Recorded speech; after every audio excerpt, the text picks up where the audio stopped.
my. Well, what an interesting start to 2017.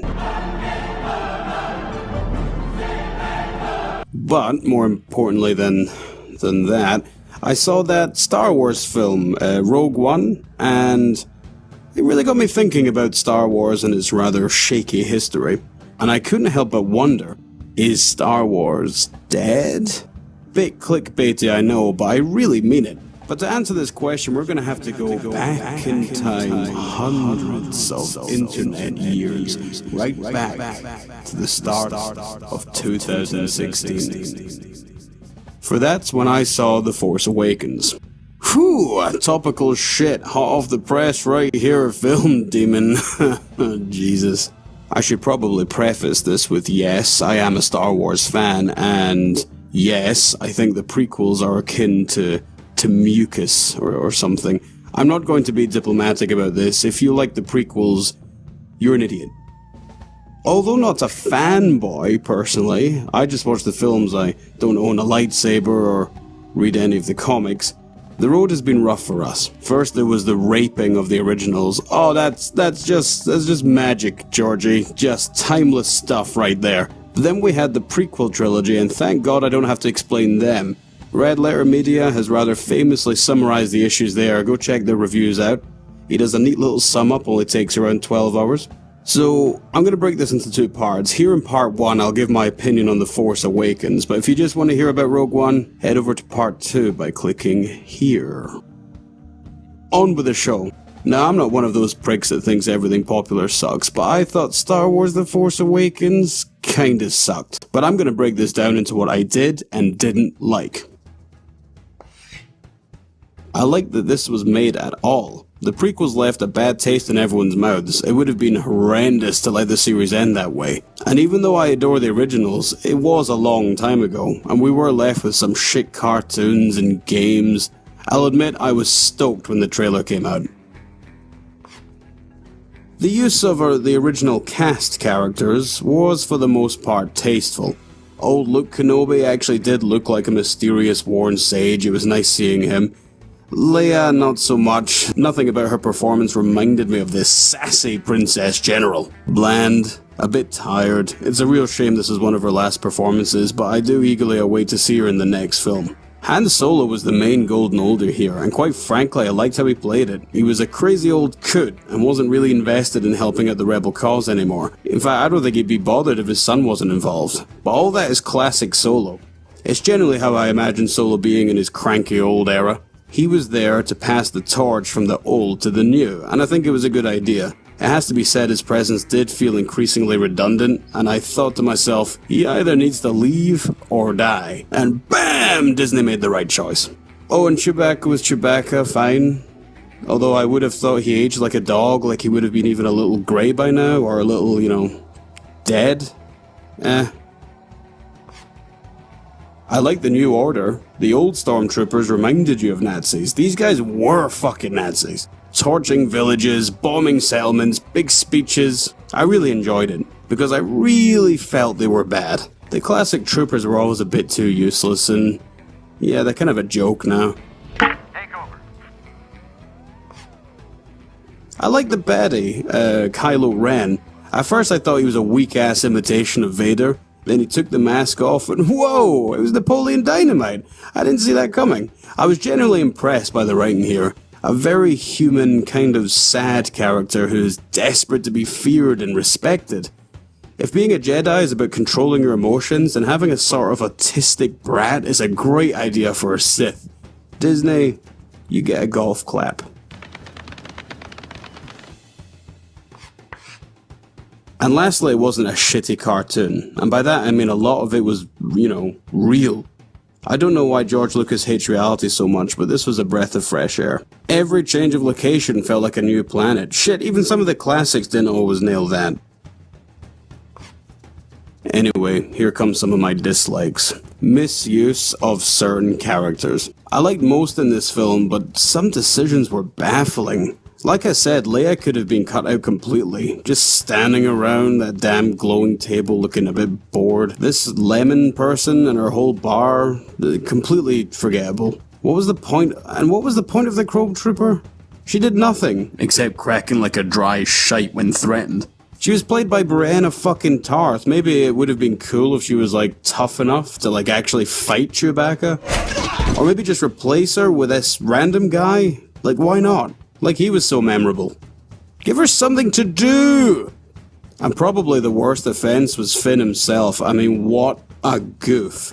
Here you have a character taken from his parents at a young age, groomed to be an emotionless killing machine, and regularly profiled to guarantee obedience. That's some pretty interesting and creepy shit, but they made him a useless punchline of a character. I couldn't make sense of this. It was just one joke after another. And he turned out to be a janitor or something? I mean, what the fuck? No, no, the one I'm pointing to. No, no, no. You have to be ready for that. There's an access tunnel that leads... Why are you doing that? Why are you doing this? I'm trying to come up with a plan. You don't know a thing about me. Where I'm from. What I've seen. You don't know the First Order like I do. They'll slaughter us. We all need to run. I'm a stormtrooper. Like all of them, I was taken from a family I'll never know. I'm raised to do one thing. I mean, don't get me wrong, I actually liked Finn, and I thought the actor put a lot of energy into it, like he really made it his own, so... How about a traumatized child soldier who cannot take killing more innocent lives? You know, depth. Everything about Starkiller Base, everything about this contraption is stupid. It just raises so many questions as I watched it. Excuse me here, Mr. Kylo Ren. I've got a few questions about Starkiller Base. Just wanted to know, how long did that fucking take to make? Like, 1,000 years? 2,000 years? How come no one knew about its construction if it took that long? Cause, I mean, like, the rebels knew about the other 2 Death Stars in advance, so... What's that about? How much did that thing cost? Like, all the money in the universe? I mean, how rich are you? Are you covering the tab on this, big man? How much staff do you need to make that, or even just run it? Like, it's a planet, you know what I mean? How do you get that thing to move? Like, how do you get an actual planet to move? Because, like, I assume it moves, because every time you shoot with it, you have to, like, get another sun? Because, you know, you destroy a sun? Does that fuck up the ecosystem on the planet? Just not having a sun anymore? Because, like, there are trees and that. In fact, when you drain a sun, right, to power it, you're kind of destroying that solar system as well, so, like, how many solar systems a year gonna go through? Are you listening still, aye? What's the range on that thing anyway, cause, like, you know, you can shoot from really far away. How come you keep putting weak points, like, on the surface, like, really easy to shoot? Why don't you have a shield around this place, eh? Cause, like, something like that happened in, like, Return of the Jedi, and like in Rogue One they had like a shield over the whole planet. It'd be kinda handy, eh? Oh fuck, calm down. It's actually retarded. It makes the moon base of the first film look really plausible. And this is the 3rd time we've done this idea, but it's biggerer. What's next? A fucking solar system cannon that shoots galaxies? Fuck it, a galaxy-sized laser that can blow up the universe. Fucking stupid. The politics didn't make sense. If the Empire was destroyed and the Rebels won, then how come they're still called Rebels? Surely the New Order are the Rebels now, and the Rebels would just be like the government of planets or something? Probably with its own allied militaries? But no, they're still flying around in the same old shit. Very small point, but incredibly dumb mistake. Rey. I did not like this girl. And it's nothing to do with the actress herself, she did an okay job, I guess. Whatever. My problem was with the writing of her character. She was just flawless. Everyone knows a great character has flaws. It's a symptom of being human. And when you're human, the audience relates with you more. I mean, I wouldn't know personally, but... Luke Skywalker was brave, adventurous, loyal, and kind. However, he was also bratty, whiny. Later on, he was more hot-headed and impatient, and even in the last film, he hadn't quite mastered his daddy issues. but we see real growth into a heroic figure. Han Solo was kind of like the opposite. He was already an experienced and dangerous character, but it was his morals that needed to develop. Yes, he was charming, but initially he was also selfish, apathetic, arrogant, and a little cowardly. After weathering some of the toughest shit in the trilogy and discovering that maybe he's not untouchable, by the end he's a real good guy. Now let's look at Rey. She's Space Jesus. I'm sorry, but she's perfect. She lives a humble life, not bothering anyone, helps inanimate objects in need, plays by the rules, drops everything to fight the New Order for no reason other than nothing else to do. And that's about it, folks. She can also hack anything, repair anything, pilot anything, and fight anyone. I was beginning to think she was sucking all the usefulness out of Finn. Apparently there's a name for this kind of character known as a Mary Sue. Basically, this kind of character just always saves the day with like unrealistic or really convenient abilities or whatever. It's not a good thing. But what really annoyed me was her use of the Force.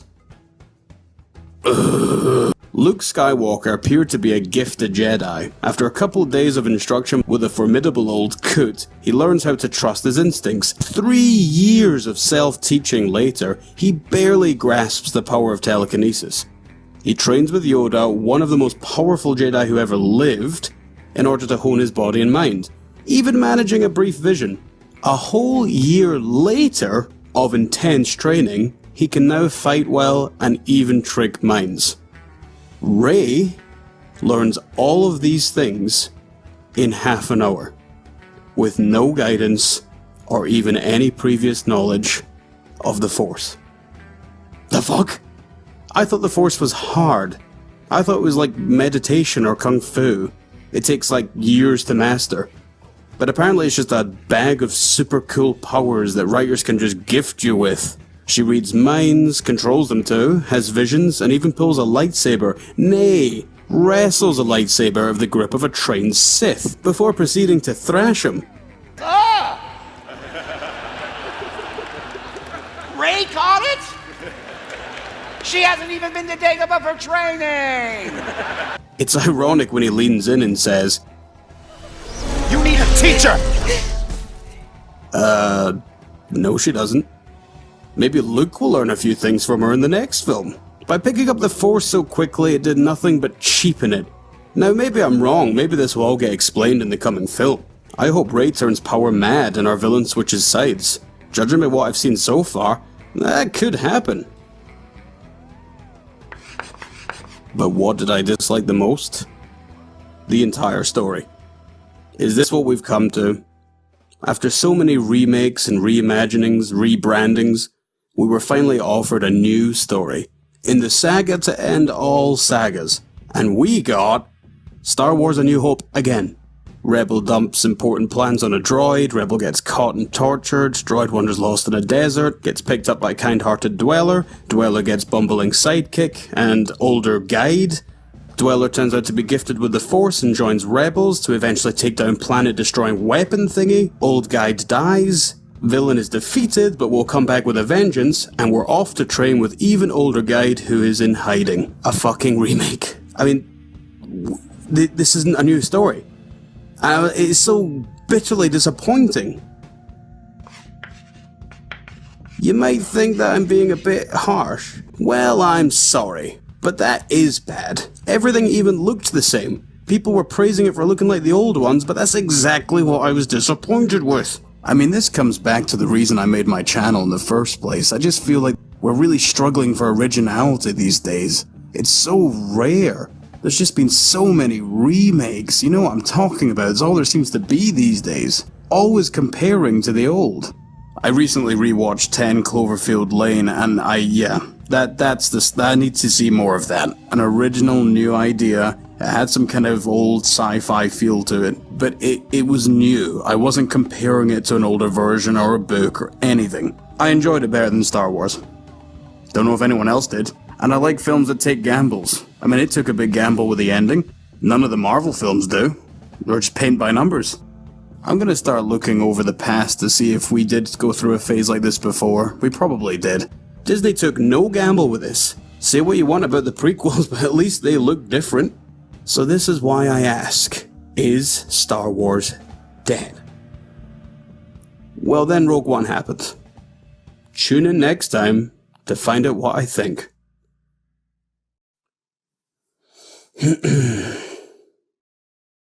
Bye.